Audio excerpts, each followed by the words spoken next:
19th match day of premier league பற்றி சொல்லணும்னா இதை ஒரு டை மேட்ச் வீக்குன்னு தான் சொல்லணும்.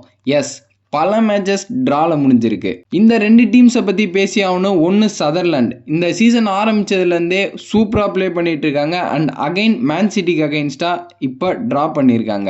நெக்ஸ்ட் லீட்ஸ், இவங்க சீசன் ஆரம்பத்தில் கொஞ்சம் தடுமாறி இருந்தாலும் இப்போ சூப்பரான பர்ஃபார்மன்ஸை பண்ணி வின் பண்ணிட்டு இருந்தாங்க. அண்ட் இப்போ லிவர்பூல் கூட ட்ரா பண்ணியிருக்காங்க.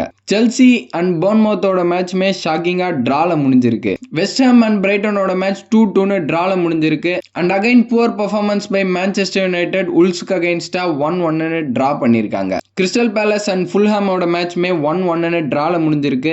பிரென்ஃபோர்ட் அண்ட் டொட்டனமோட மேட்ச்லையுமே எந்த கோலும் ஸ்கோர் ஆகல. ஸோ அவங்களோட மேட்சுமே ட்ரால முடிஞ்சிருக்கு. எவர்டன் நல்லா ப்ளே பண்ணி நாட்டிங்ஹாம் ஃபாரஸ்ட்க்கு அகைன்ஸ்டா 2-0 வின் பண்ணியிருக்காங்க. நியூ காஸ்டல் பர்ன்லிக்கு அகைன்ஸ்டா 3-1 வின் பண்ணியிருக்காங்க. தென் ஃபைனலா இந்த மேட்ச் டேவோட most anticipated match Arsenal versus Aston Villa. இந்த மேட்ச் ரொம்ப டஃப்பாக இருக்க போது அண்ட் ட்ரா ஆக போகுதுன்னு தான் நானுமே நினச்சேன். பட் ஆஸ்டன் வில்லாக்கு அகைன்ஸ்டா 4-1 வின் பண்ணி டைட்டில் ரேஸில் அகைன் டாப் ஆஃப் தி டேபிள கண்டினியூ பண்ணிட்டு இருக்காங்க.